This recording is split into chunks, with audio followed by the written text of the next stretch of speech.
sancionador existen dos fases, ¿no? La instructora y la sancionadora. La instructora sanciona, ¿verdad? No, muy bien. La instructora no sanciona, ¿no?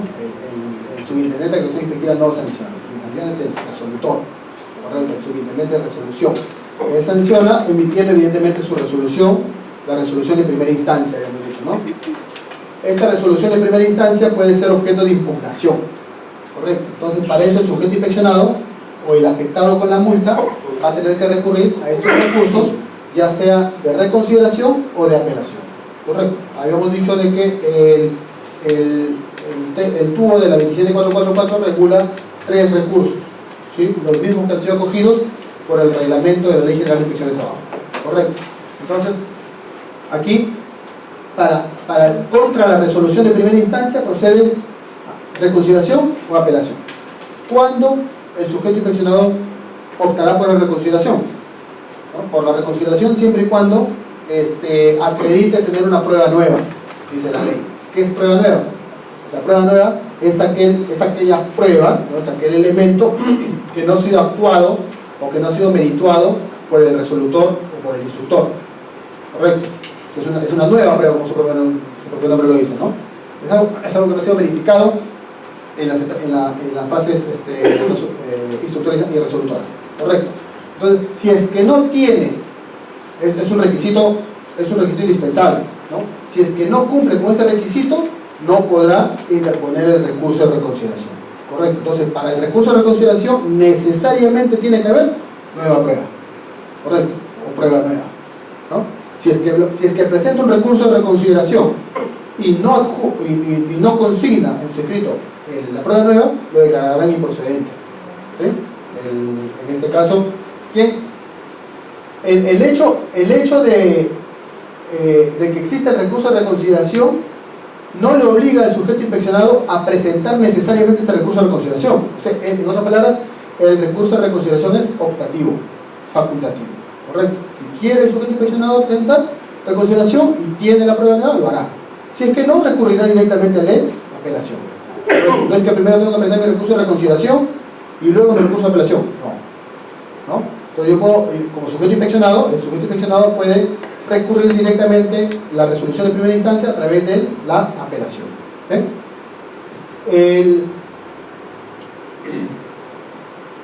¿Ante quién se presentan estos recursos?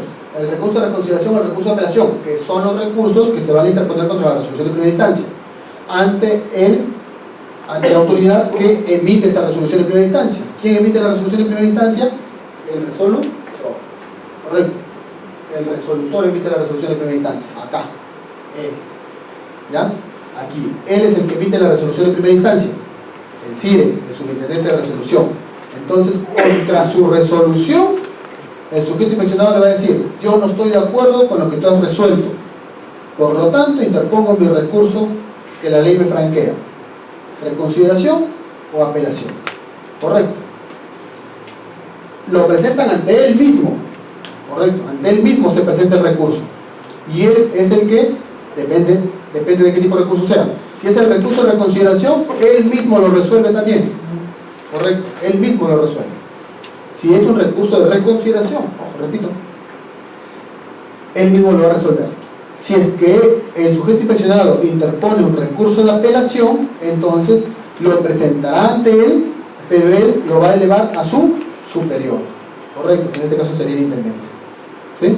Entonces él recepciona el recurso de apelación y lo eleva al superior jerárquico, ¿sí? Entonces el superior jerárquico, ¿no? Que es en este caso es el intendente, es el que va a resolver, el recurso de apelación presentado por el sujeto inspeccionado, ¿sí? Esos dos recursos se interponen entonces contra la resolución de primera instancia, ¿ya? Ahora, la resolución de segunda instancia, claro, el intendente va a, digamos, a tener el recurso de apelación presentado contra la resolución que emitió el resolutor, ¿no? Y lo va a evaluar, lo va a calificar. Claro, va a calificar primero si cumple con los requisitos. ¿Cuáles son los requisitos? El hecho de haber presentado de manera oportuna, porque hay un plazo también, ¿no? Importante, o sea, las modificatorias que se hayan dado, eso pueden ser objeto de preguntas para ustedes. Entonces, evidentemente, pues, lo que sigue, lo que permanece, no creo que sea materia de pregunta. Entonces, en cuanto al plazo, ha habido modificatorias. Antes se decía de que el plazo para interponer los recursos de reconsideración, de apelación, eran 3 días, ¿no? Eran 3 días. Entonces, ya con las modificaciones que se han dado al tubo de la 27444, ¿no? Se ha establecido de que el plazo son de 15 días. Y es más, en un artículo de esa norma administrativa, se ha establecido de que en ningún procedimiento sancionador que se lleve a cabo por cualquier entidad de la administración pública, en ningún procedimiento se pueden estipular, digamos, condiciones menos favorables que las estipuladas en el sancionado, en el procedimiento 27444. Es decir, si el 27444 establecía 15 días para interponer el recurso de reconsideración o el recurso de apelación, entonces, y es más, todos los recursos, el procedimiento de la SUNAFIL no podía establecer un plazo menor, ¿no? Tenía que establecer un plazo igual al establecido por el 27444 o en todo caso mayor, pero no podía establecer un plazo menor. Entonces, a raíz de ello es que el sancionador de la SUNAFIL ha tenido que adecuarse a las normativas de la 27444. ¿Bien? Entonces, ahora en la fecha, el término para interponer los recursos, tanto de reconsideración como de apelación, y el de revisión también en su caso, cuando se implemente el tribunal, es de 15 días hábiles, ¿correcto? Es de 15 días hábiles. ¿Bien? Entonces, nuevamente, el recurso de reconsideración va a ser presentada y resuelta por el subintendente de resolución efectiva, por el resolutor, ¿correcto? Presentada y resuelta. El recurso de apelación contra la resolución que emite el resolutor va a ser presentada ante el mismo órgano resolutor, pero no va a ser resuelta por él. Él lo va a elevar a su superior jerárquico, que debe ser el intendente, ¿correcto? O las intendencias, si queda las intendencias regionales, donde existe SUNAFIL, la Intendencia Regional de Callao, la Intendencia de Lima, la Intendencia de la Libertad, la Intendencia de Ancash. Ellos van a resolver la apelación contra la resolución de primera instancia. ¿Bien? Entonces, el intendente va a calificar esa resolución, si ha sido interpuesta dentro del plazo, si cumple con los requisitos formales, ¿no? Si es que es así, se pronuncia sobre el fondo, ¿no? A verificar si es que realmente lo que me dice el sujeto inspeccionado me convence y desvirtúa los argumentos establecidos en la resolución de primera instancia por el resolutor, ¿no? Si es que es así, entonces el intendente, ¿no? El intendente puede optar por 2 cosas, o simplemente declarar infundado el recurso de apelación, por lo tanto, digamos, confirma lo resuelto por el órgano de primera instancia, que viene a ser el órgano resolutor, ¿no? Y esa resolución de segunda instancia también puede ser objeto de impugnación, ¿correcto? ¿A través de qué? Del recurso de revisión. Nuevamente, esto es lo que dice la ley, o sea, eso está establecido en la ley, que la resolución de segunda instancia que es emitida por el intendente, va a ser objeto de un recurso de revisión, y este recurso de revisión se presenta también ante el órgano de segunda instancia, es decir, ante el intendente, y el intendente, ¿qué hace? Se lo eleva al Tribunal de Fiscalización Laboral, y él es el que va a resolver. Pero a la fecha no existe Tribunal de Fiscalización Laboral, ¿correcto? No está implementado. Porque ya existe un reglamento, ya tiene un reglamento ya de su organización, todo, ¿no? Pero todavía no está conformada el tribunal, ¿no? Se dice que el tribunal, según el reglamento, el tribunal está conformado por 3 vocales, ¿no? Los que son acá abogados, las salas laborales, por lo general también existen vocales, ¿no? En las salas supremas, vocales están conformadas por 3 vocales, por 5 vocales en algunos casos. Igual, el Tribunal de Fiscalización Laboral también va a estar conformado por 3 vocales, ¿no? Pero todavía, como les repito, no está implementado, por lo tanto, el procedimiento sancionador concluye con la resolución de segunda instancia, acá, con esta resolución de segunda instancia. ¿Quién emite la resolución de segunda instancia? El intendente. ¿Quién emite la resolución de primera instancia? El resolutor, en la subintendencia de resolución inspectiva. ¿El instructor emite alguna resolución? No, el instructor emite solamente informes, correcto, el instructor no sanciona. El instructor emite informes. ¿Qué informes? El informe que da inicio a la fase sancionadora, que es el informe de imputación de cargos, y cuando decide, cuando claro, determina de que existen infracciones, el informe final de instrucción. Esos son los informes que emite el instructor, pero no sanciona, correcto. Bien, a ver, vamos a ver, bueno, esto tratar de ver, digamos, las modificatorias más resaltantes que han habido, ¿no? A ver, como les decía, ¿no? El reglamento, básicamente el reglamento, ¿eh? La ley también ha sufrido algunas modificaciones, pocas en comparación al reglamento. El reglamento de la Ley General de Inspección del Trabajo ha sufrido varias modificaciones, a través del Decreto Supremo 016, 017, 2017, ¿no? Entonces han sufrido varias modificaciones. La ley también ha sufrido modificaciones. Justamente una de las modificaciones es la que les he mencionado a través del Decreto Legislativo 1383, en la cual incorpora una modalidad de actuación inspectiva más, ¿no? El requerimiento de información a través de medios electrónicos. Y también en cuanto a la modificatoria que está relacionada a la competencia de los inspectores auxiliares, ¿no? Ustedes que estaban a postular a inspectores auxiliares, ¿no? Deben conocer de que antes los inspectores auxiliares conocían, digamos, o tenían competencia para microempresa y para pequeñas empresas, correcto, ese era su ámbito de competencia, correcto, microempresa y pequeña empresa, ¿no? Y se acuerdan, y podían también fiscalizar a empresas grandes, pero debían contar con la presencia de un inspector de trabajo. O sea, los inspectores auxiliares por sí solos no podían ejercer función inspectiva en empresas grandes, correcto, en empresas no podían ejercer por sí solos, tenían que estar acompañados del inspector. Pero ahora ha sido modificado, como les digo, la ley, y establece, pues, ¿no?, de que los inspectores auxiliares por sí solos pueden realizar función inspectiva. Ya no señala específicamente para micro, para pequeña empresa, lo que da a entender de que la competencia de los inspectores también abarca todas las empresas, pero sí resalta de que solamente van a ser respecto a materias que no sean complejas. Así lo dice la modificatoria. Igual, el 1383, el decreto legislativo 1383, ¿no? Dice que los inspectores auxiliares van a conocer, digamos, las materias en todas las empresas, en otras palabras, ¿no? Pero siempre y cuando las materias no sean complejas.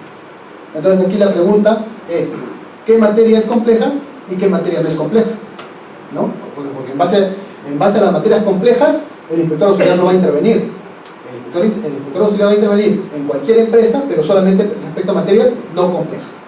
¿Quién va a tener que determinar qué materias son complejas y qué materias no son complejas? La SUNAFIL. Pero hasta ahorita no lo hace. O sea, hasta ahorita no hay digamos, un documento que nos diga qué criterios se toman en cuenta para determinar qué materia es o no compleja. ¿Sí? No existe, a la fecha no existe, ¿ya? Pero ya está la modificatoria, correcto. Entonces, si le preguntan a ustedes, ¿los inspectores auxiliares solamente ven microempresas, pequeñas empresas? No, ahora ven cualquier empresa, pero resaltando que la materia no sea compleja. ¿Sí? A ver, la posibilidad de subsanar las infracciones durante la etapa de actuación inspectiva, sin que se cree responsabilidad y propuesta de sanción, ¿no?, ante el inspector de trabajo, de acuerdo a tu bien. O sea, a ver, esto es básicamente para recordar, ¿no? Si nosotros, a través de la medida inspectiva de requerimiento, le damos un plazo al inspector inspeccionado para que cumpla con subsanar las infracciones que han sido advertidas, y lo hace, dentro del plazo, lo hace, no hay infracción. ¿Correcto? Se emite el informe, ¿sí? Pero también, si es que vencido el plazo que se estableció en la medida de requerimiento, ¿correcto?, y antes de que se emita el acta de infracción, el sujeto inspeccionado presenta el documento en el cual se cumple con lo que el inspector había resuelto, había requerido, ¿no?, pero no dentro del plazo. Si yo le di en medida de requerimiento de 5 días y el sujeto inspeccionado no me cumple en el 5.º día, recién lo hace en el 6.º día, ya venció su plazo, correcto, y yo todavía tengo el expediente, ¿verdad? Entonces, también puede ser, digamos, aquellos si es que por ahí no asistió a una comparecencia, ¿no?, que es una infracción a la labor inspectiva, esa sí puede ser reducida hasta el 90%. ¿Verdad? O sea, solamente la multa sería de 10%, nada más, lo que tendría que poner el sujeto inspeccionado. ¿Verdad? También, si es que, si es que el inspector emite la medida de requerimiento, si el inspector emite la medida de requerimiento, le da un plazo para que el sujeto inspeccionado cumpla, no lo hace, ¿qué hace el inspector? Emite su acta de infracción, ¿correcto? Y esa acta de infracción pasa al instructor, ¿verdad? Si es que el sujeto inspeccionado, claro, ya tiene conocimiento ya de la infracción, porque por la medida de requerimiento que se le notificó, la medida de requerimiento sí se le notifica al sujeto inspeccionado para que cumpla. Si es que el sujeto inspeccionado, desde vencido el plazo que se le otorgó en la medida de requerimiento, pero antes de que se notifique el documento, el primer documento que emite el instructor, ¿cuál es? El primer documento que emite el instructor, la imputación de cargos. Si es que el sujeto inspeccionado subsana, ¿no? Subsana fuera del plazo del requerimiento, pero antes de que se notifique la imputación de cargos, entonces el instructor, verificando el documento que acredite el cumplimiento de las materias que son objeto de la infracción, el instructor con ello puede eximirle de responsabilidad. O sea, ya no lo multa, lo archiva ahí. ¿Sí? Ese es un eximente, ya es un eximente de responsabilidad, ¿no? El eximente de responsabilidad sería el cumplimiento voluntario por parte del sujeto inspeccionado de las materias que fueron objeto de propuesta de multa en el acto de infracción, ¿no? En el acto de infracción yo sancioné por gratificación de vacaciones y CTS. Lo paso el acto de infracción al instructor. Pero el sujeto inspeccionado, antes que le notifiquen el documento de imputación de cargos, ¿no? Presenta su documento por mesa de parte de la SUNAFIL. Señor, acá, y se lo pasan al instructor. El instructor verifica, uy, ya me presentó acá. Dice, efectivamente, bueno, acá se advierte de que el señor ha cumplido con el pago de la gratificación de vacaciones CTS en favor de la señora fundamental. Ya lo cumplió. No emití mi medida, no emití mi documento de imputación de cargos. Entonces lo voy a es un eximente. Ese eximente está establecido también en el tubo de la 27444, ¿no? Y es una causal para liberar o eximir de la responsabilidad o de la multa al sujeto inspeccionado. ¿Ya? Lo puede hacer el instructor, miren, la facultad que tiene el instructor, ¿no? El instructor, la facultad de archivar cuando considera de que no cumple con los requisitos del acta de infracción, archivar cuando advierte la causa de prescripción, también digamos, acoger esa documentación que da lugar a eximirle de responsabilidad o de multa al empleador por un cumplimiento voluntario antes de que notifique la imputación de cargos. O sea, tiene unas facultades importantes también el instructor. Esto es lo que le decía. A ver, en caso de subsanar todas las infracciones sustantivas, ¿no? Las infracciones sustantivas se refiere digamos, a las remuneraciones, beneficios sociales, ¿no? Por ahí todo lo que es subsanable, evidentemente, pues, ¿no? Lo que no es subsanable ya no se va a poder. El tema de trabajo infantil, por ejemplo, ya no se va a poder subsanar. Eso, en eso no se va a coger el sujeto inspeccionado.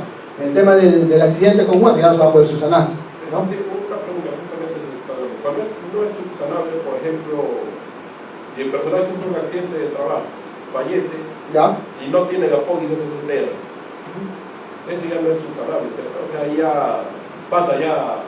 Por supuesto. Se enfrenta a penalidad, ¿no? Ya, claro, allí ya no se puede subsanar. Por lo tanto, si es que el inspector verificó lo que usted me dice, lo verificó en sus actuaciones de inspección, ¿emite o no emite medida de requerimiento? ¿Emite o no emite medida de requerimiento? Si es que el inspector verifica de que el sujeto inspeccionado no contó digamos, no contrató el SCTR en favor del trabajador que falleció. ¿Emite o no emite la medida de requerimiento? ¿Cuándo se emite la medida de requerimiento? Cuando las infracciones son subsanables o insubsanables. Cuando son subsanables, ¿verdad? Cuando son subsanables, yo emito una medida de requerimiento, ¿no? Bien, pero si una infracción es insubsanable, ya el sujeto inspeccionado, lo único que va a tener conocimiento cuando una infracción es insubsanable es el documento que el inspector le va a notificar, en la cual le va a poner en conocimiento, oye, la muerte del señor se debió por una causa imputable a otra empresa que tiene carácter insubsanable. porque murió de un ladrillazo en la cabeza y el señor no tenía EPPs, por ejemplo, ¿no? Se me ocurre, ¿no?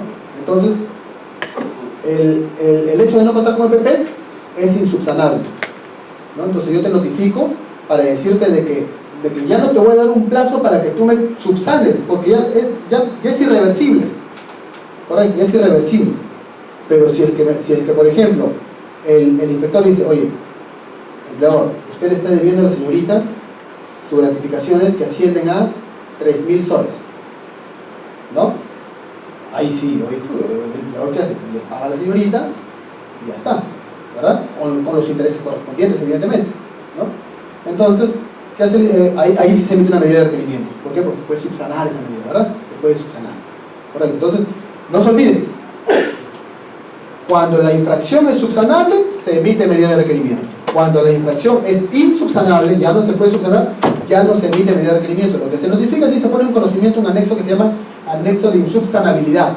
Es lo que se llama, digamos, en el tema inspectivo, ¿no?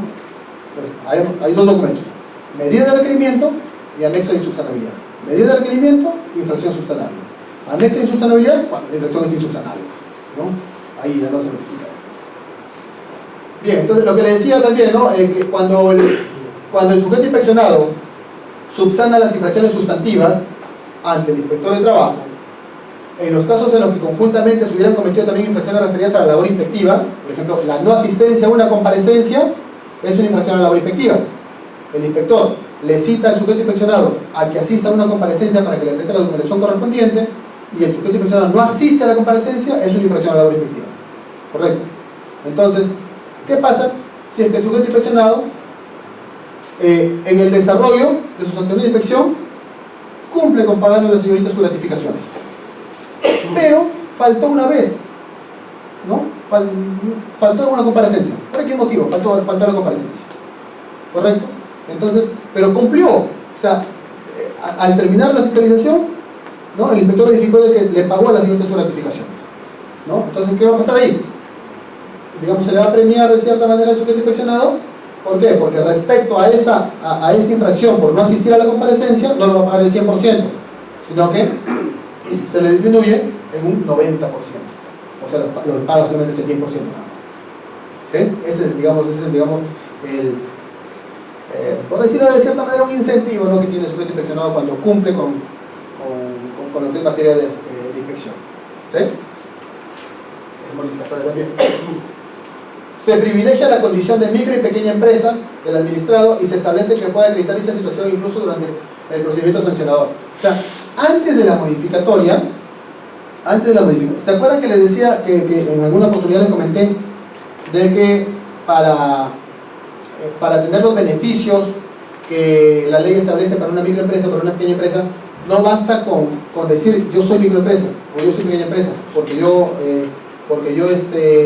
digamos, vendo en el año menos de 150 unidades, soy microempresa. No basta con eso, ¿no? Existen negocios pequeños, restaurantes, farmacias, boutiques, ¿no? Empresas que pueden calificar como microempresa, pero por el desconocimiento es que no se inscriben en el Ministerio de Trabajo. Entonces, para nosotros tener la condición de microempresa, ¿no?, debemos inscribirnos en el Ministerio de Trabajo. Y el Ministerio de Trabajo nos va a generar un documento que se llama el Registro Nacional de Micro y Pequeña Empresa. Correcto. Entonces, antes de la modificatoria, si es que la orden de inspección, ¿no?, la orden de inspección que se generaba y que se le daba al inspector, ¿no?, por ejemplo, se generó en el mes de enero de 2019, en el mes de enero de 2017, supongamos, antes de la modificatoria, enero de 2017, ¿qué pasaba si es que esa microempresa incurría en infracción y se le multaba? En marzo de 2017 se le multaba a esa microempresa, a esa empresa, que en la realidad podría, digamos, contar con los requisitos para que se constituya como microempresa, pero lamentablemente no se inscribió en el Ministerio de Trabajo. ¿Qué pasaba? Se le multaba como no MIPE, y las multas, ya hemos visto la clase pasada, las multas son diferenciadas tratándose de microempresa, de pequeña empresa y no MIPE. Correcto. Una microempresa, evidentemente, pues una multa grave es menor que la de una pequeña empresa, y mucho menor que la de una no MIPE, que es una empresa grande, ¿no? Una empresa grande por una infracción muy grave es 2.25 UIT, casi 10.000 soles. Una pequeña empresa es menos, 1.5, y una microempresa es 0.5. O sea, la diferencia en cuanto a las multas, ¿verdad? Entonces, nuevamente, antes de la modificatoria, aquella empresa que podría calificar como microempresa, pero que no se inscribió en el REMIPE, se le multaba como empresa grande. ¿Correcto? Como empresa grande. ¿Sí? Entonces, con la modificatoria, ya, digamos, se le abrió un poquito más, digamos, el espacio para que a una empresa que tiene los requisitos para que sea microempresa pueda multarse como tal, como microempresa, ¿no? Y en ese sentido, pues, decía, o dice, actualmente no dice, aquellas unidades económicas, o aquellas empresas, ¿no? Que acrediten tener la condición de micro y pequeña empresa, dice, durante el procedimiento sancionador hasta la etapa de descargos ante la autoridad instructora. O sea, en la actuación inspectiva no estaba acreditada como microempresa, ¿correcto? Se le multó como no MIPE, porque no estaba acreditada como microempresa, ¿correcto? Pasa al instructor. El instructor le notifica la imputación de cargos, ¿correcto? Le notifica la imputación. ¿Sí me siguen, no? ¿Me siguen ahí con lo que, no? Le notifican la imputación de cargos. La imputación de cargos y finalmente emite su informe final de instrucción. Pasa al resolutor, ¿correcto? El resolutor también notifica, ¿verdad? El resolutor también notifica el informe final de instrucción. Entonces, aquella empresa que fue sancionada como no MIPE, ¿no? Puede, digamos, rebajarse la multa a MIPE siempre y cuando acredite su condición de microempresa hasta la etapa de descargos ante la autoridad instructora. Acá, miren, acá lo vamos a ver. Acá. Fase instructora, a ver, acá. Vamos a ver. Acá el instructor lo multó, ¿correcto? Acá lo multó el instructor en el acta de infracción. Esta acta de infracción pasa al sancionador, al instructor. ¿El instructor qué hace? El instructor revisa el acta y emite la imputación de cargos. Correcto, y todavía sigue siendo, ni se inscribe todavía, esa empresa no se inscribe como microempresa. Correcto, sigue siendo una empresa, digamos, bajo las reglas de no MIPE. Correcto. Puede seguir toda esta fase, puede seguir en esa condición, ¿no? De pronto se asesora y dice, oye, pues a ti te ha puesto una multa, por incurrir en una infracción muy grave de 2.25 UIT, que es la que se le aplica a la no MIPE, o sea, 10.000 soles, ¿no? Oye, pero tú puedes lograr que esa multa se rebaje, ¿no? Inscríbete, pues, regístrate como microempresa, porque tú calificas como microempresa. Eres un restaurante que tienes unas ventas anuales menos de 150 UIT, calificas, inscríbete. Se inscribe y entonces cuando va a presentar sus descargos en esta fase sancionadora, presenta su registro de micro. Entonces ahí el resolutor lo califica, lo evalúa, lo verifica y puede reducir la multa. O sea, hasta este plazo. Antes no. Antes sí. Antes si el instructor sacó su acta de infracción o emitió su acta de infracción con una propuesta de multa como no MIPE, ya ahí quedaba, ¿no? Pero ya después me inscribí, ya no, ahí nada más quedaba. En cambio, ahora sí se da la facilidad para que incluso pueda inscribirse como no MIPE y pueda obtener ese beneficio en cuanto a la sanción, ¿ya? A las multas.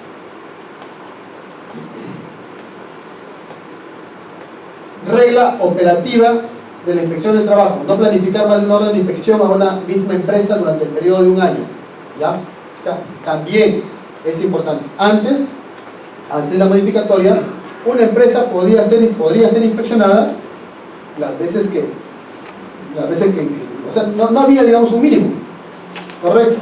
No había un mínimo.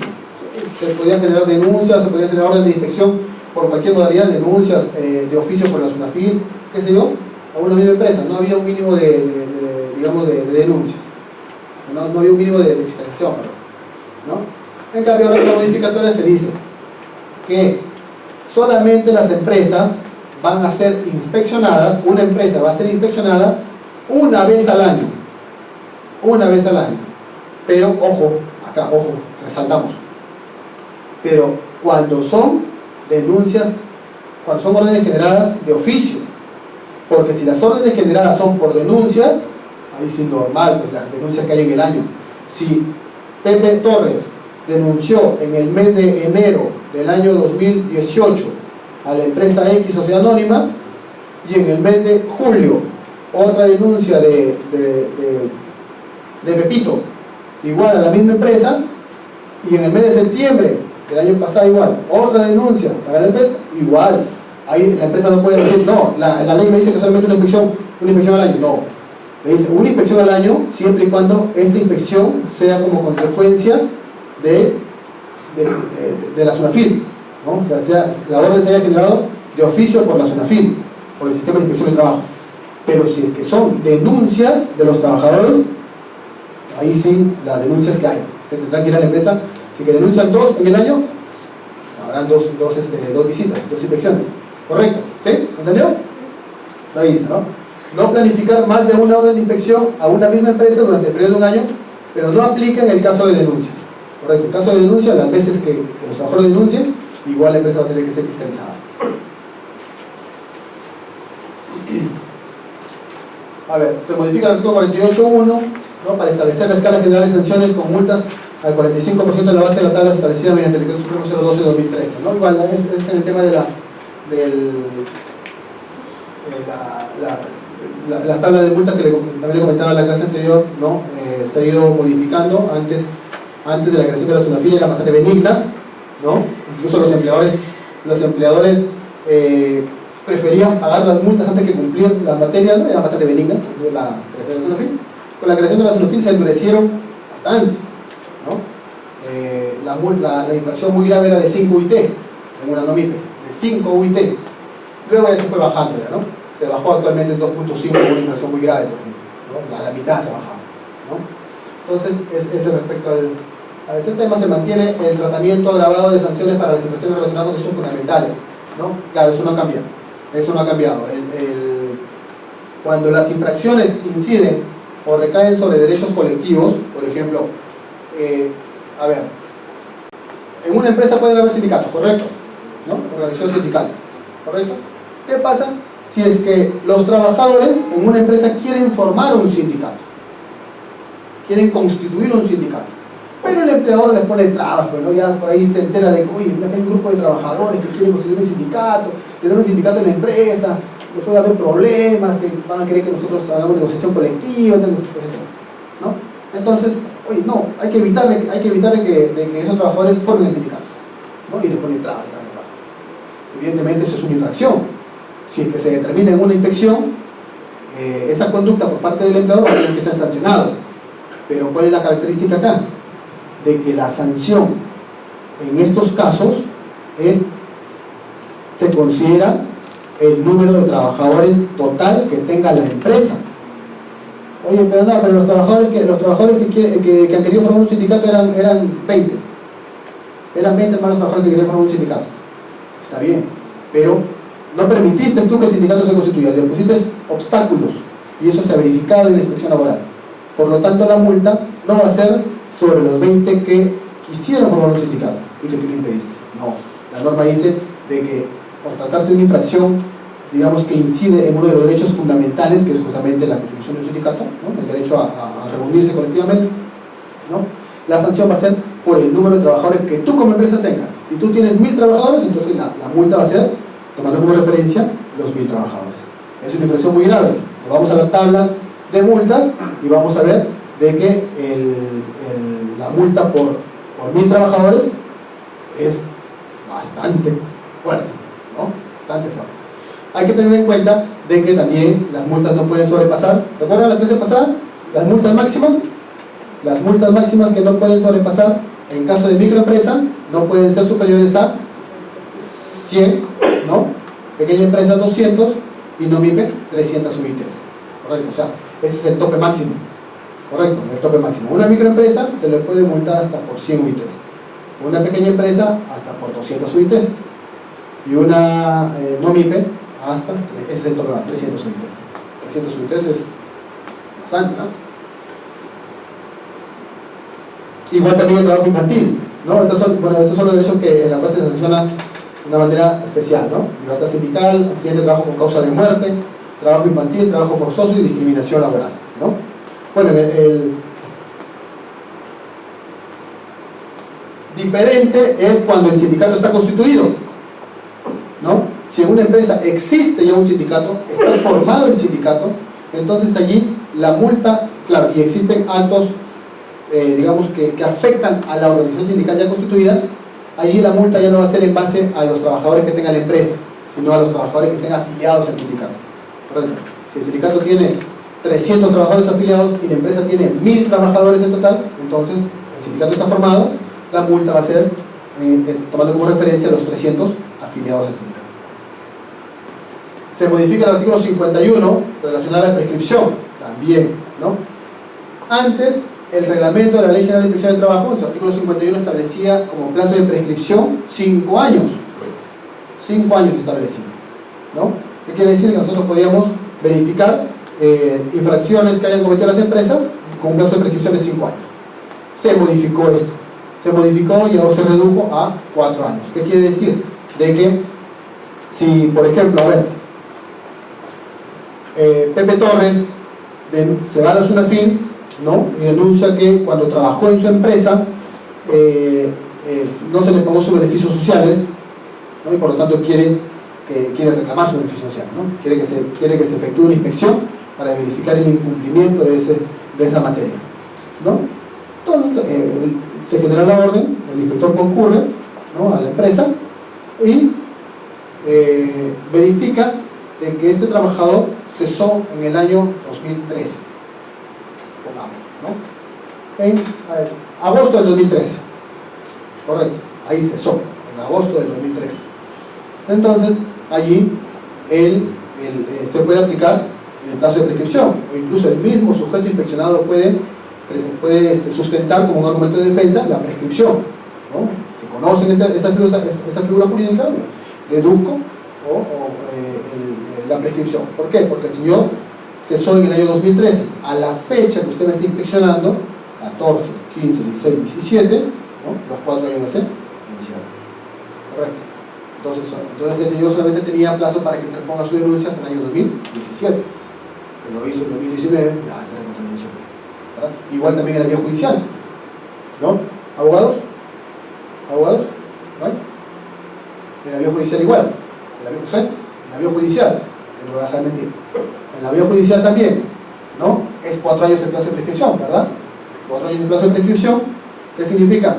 Que si un trabajador va a reclamar al órgano jurisdiccional laboral, ¿no?, sus beneficios sociales, el empleador puede presentar su prescripción si es que advierte de que el trabajador pues ya dejó pasar 4 años sin haber digamos hecho valer su derecho, ¿no?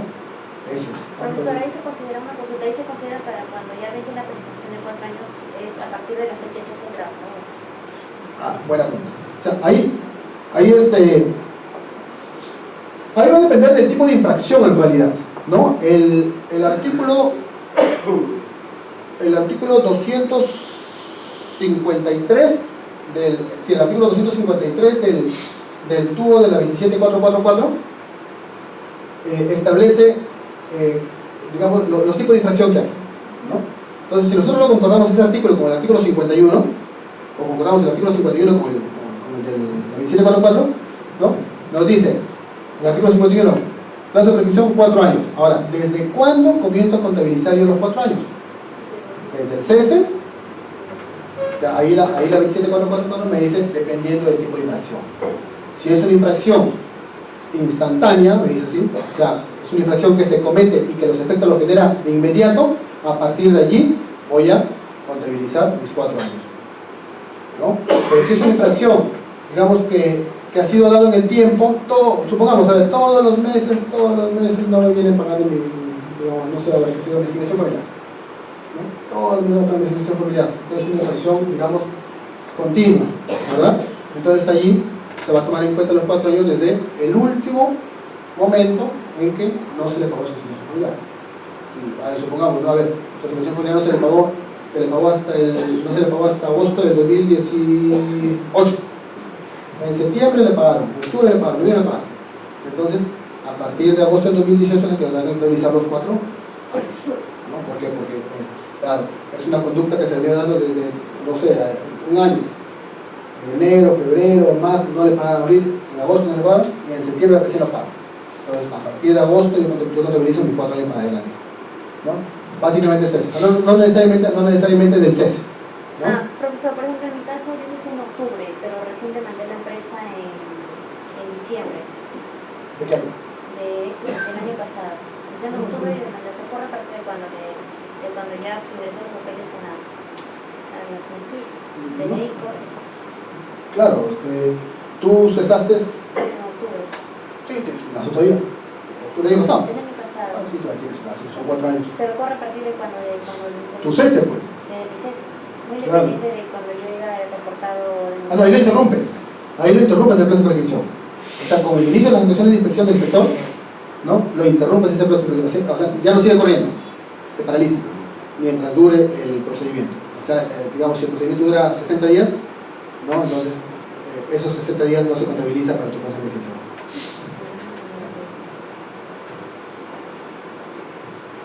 ¿Ya? A ver, se regula la periodicidad para la revisión de la tabla de multa. Bueno, claro, la misma ley establece, ¿no? La misma ley establece que las tablas de multa, la tabla de multa va a tener que ser revisada periódicamente cada 2 años, dice, ¿no? Cada 2 años, bueno, de aquí a 2 años vamos a ver qué dicen digamos, las autoridades competentes respecto a la tabla, ¿no? Si se queda allí, se mantiene, se aumentan las multas, se rebaja, vamos a ver qué es lo que dicen de aquí a 2 años. Bueno, eso es en cuanto a las disposiciones en el cual se aplica el nuevo reglamento, ¿no? El nuevo reglamento que establece el procedimiento sancionador actual, entre la fase instructiva y fase resolutora, ¿no? Señala que este procedimiento actual se va a aplicar para aquellas órdenes de inspección que han sido generadas a partir del 16 de marzo del 2017. Las órdenes anteriores a esa fecha van a seguir siendo vistas a través del procedimiento anterior, ¿no? Establece un plazo máximo para la ampliación de la investigación. El plazo para realizar las actuaciones inspectivas solo podrá ser ampliado por es lo que le estaba comentando, ¿no? Lo que le estaba comentando, ¿no? Que la ampliación, ¿no? La ampliación de las actuaciones de inspección solo podrá ser ampliada por una sola vez y por un máximo de 30 días hábiles. Lo cual no significa que voy a tener que ampliar por 30 días hábiles, ¿no? Si yo como inspector, ¿no? Por ahí puedo verificar de que para terminar mi actuación de inspección me faltan solamente 10 días, amplio porque ya nada más, ¿no? Pero siempre es bueno tratar de emplearnos a lo máximo, ya si es que preferir que te sobre el tiempo antes que te pueda faltar, ¿no? Porque ya no lo vas a poder ampliar. Si amplias una vez ya no vas a poder ampliar otra vez. Es una sola vez nada más. Se incorpora el artículo 47A para desarrollar los eximentes de la responsabilidad establecidos en la modificatoria. Lo que les estaba diciendo, lo que les estaba comentando sobre la eximente del cumplimiento del cumplimiento voluntario por parte del sujeto inspeccionado hasta antes de la notificación o hasta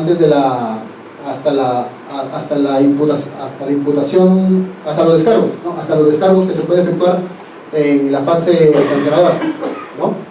El sujeto inspeccionado puede acreditar, ¿no? Perdón. El eximente relacionado al cumplimiento voluntario por parte del sujeto inspeccionado, ¿no? En la cual acredite, ¿no? Que ha cumplido con lo que ha sido objeto de la infracción, ¿no? Y si es que lo hace eso hasta antes de que se notifique la imputación de cargos, es considerado como un eximente, ¿no? Eso es lo que se establece, ¿no? Y hay otros eximentes más también, ¿no?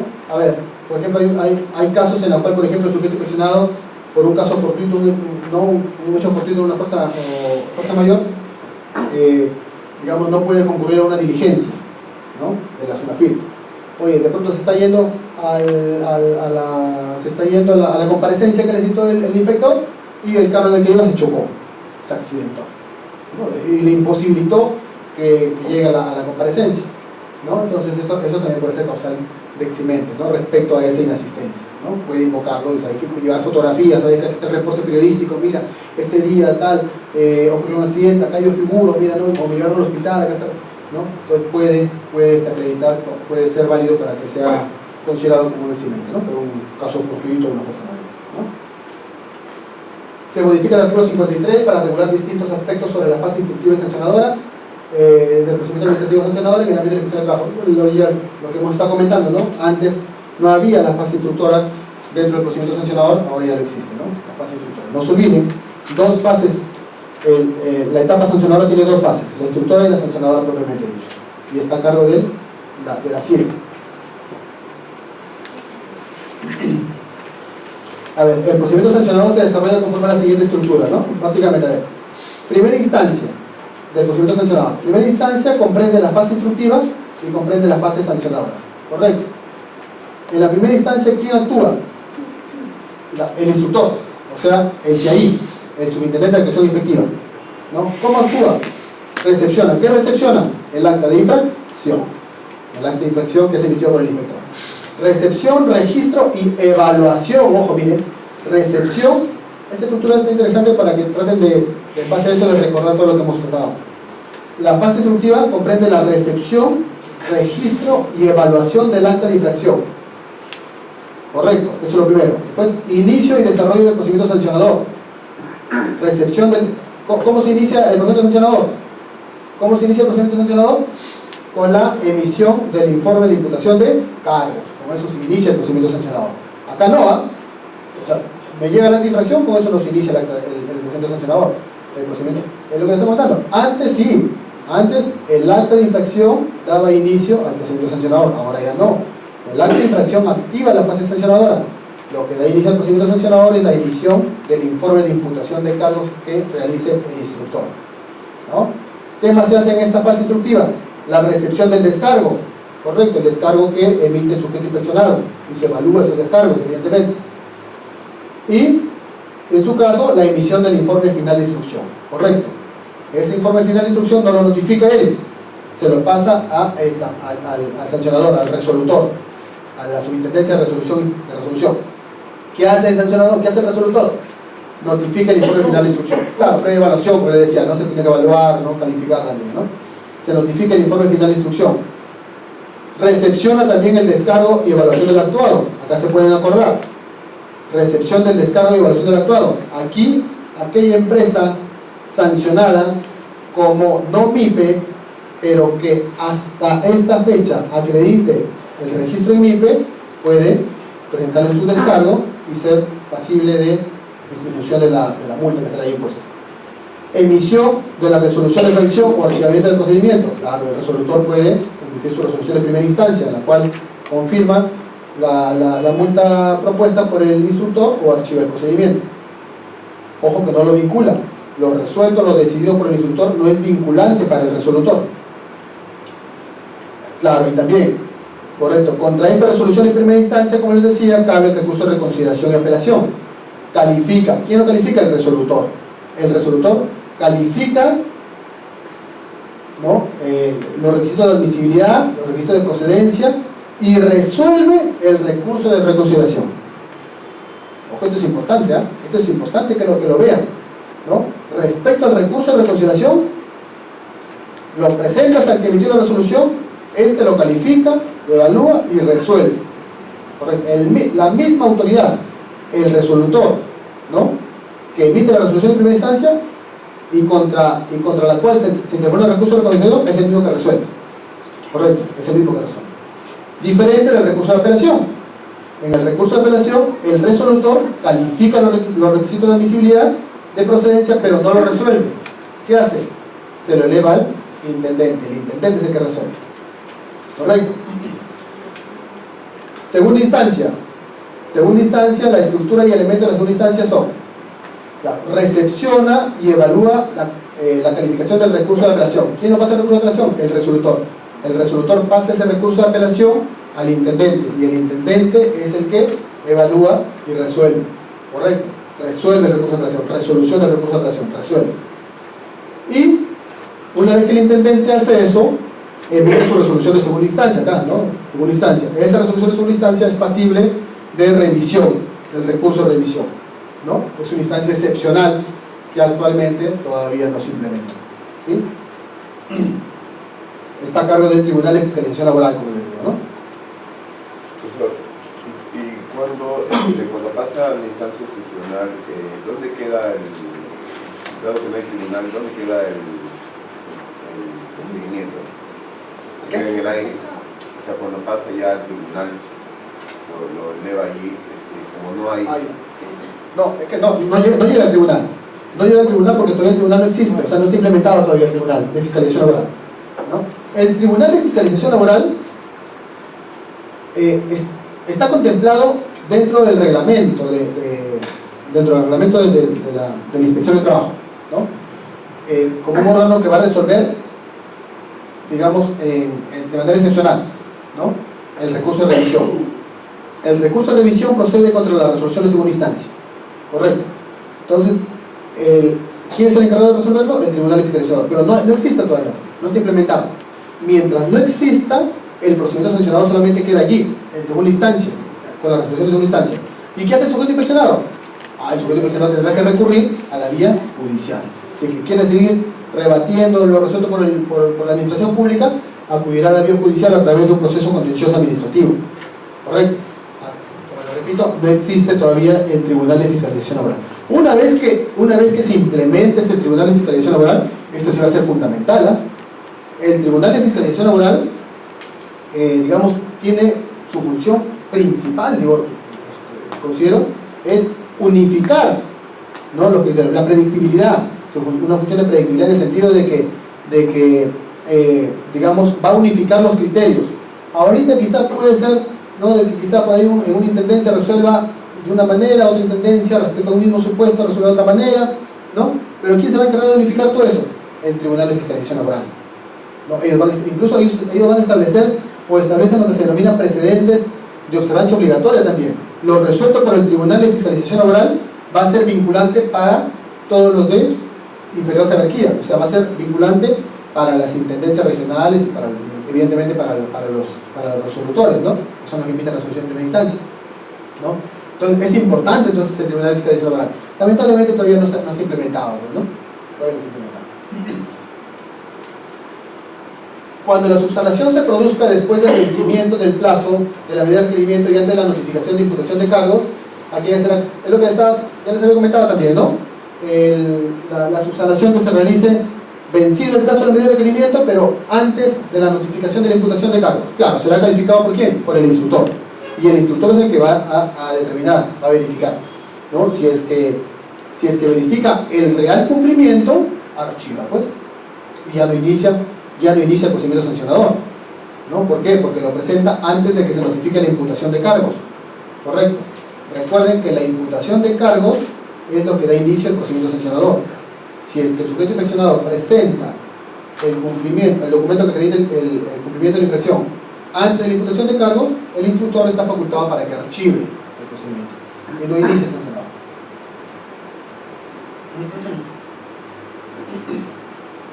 Y las sanciones por infracciones a la labor inspectiva previstas en los numerales 46.6 y 46.10, que se refiere, el 46.6 se refiere, el 46.6 se refiere a no cumplir con la medida de requerimiento, y el 46.10 a no asistir a las comparecencias, ¿no?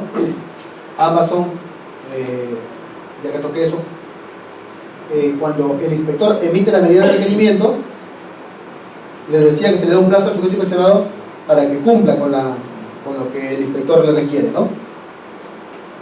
Y así que no lo hace, emite la acta de infracción, ¿no? Pero ¿qué pasa?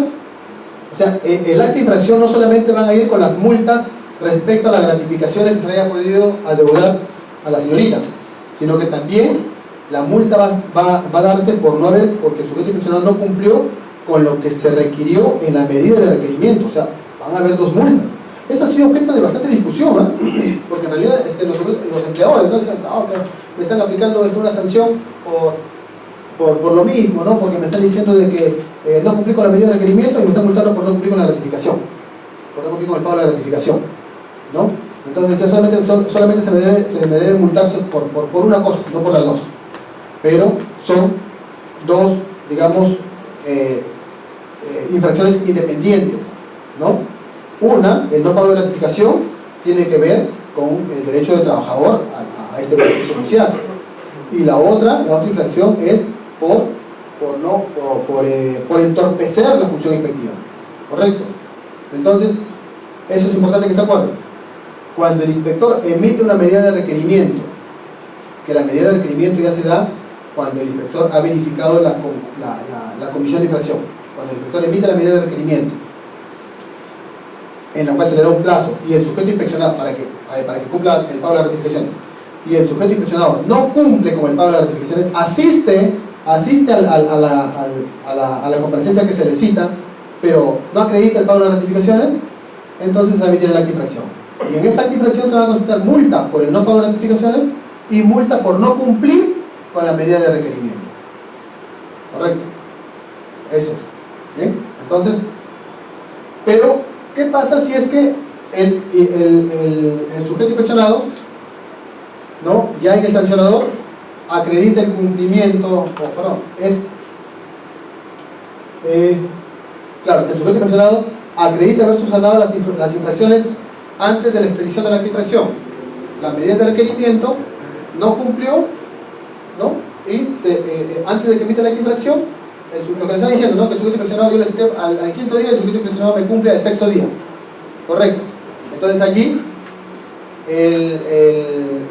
la infracción por el no cumplimiento de la medida de requerimiento se reduce en un 90%. Correcto. O sea, claro, evidentemente pues el instructor, igual va a haber una infracción, ¿eh?, que a las finales el instructor va a archivar por el tema del cumplimiento de la ratificación, porque ya lo cumplió en el sexto día, y solamente se va a quedar con una multa por no cumplir con la medida de requerimiento, que a la final va a pagar el 10% nada más, ¿no? Una multa del 100. ¿Bien? Bien, eso es la temática del día de hoy. ¿Algunas preguntas, interrogantes, dudas que tengan? ¿Cuál? ¿Ya le dieron su examen?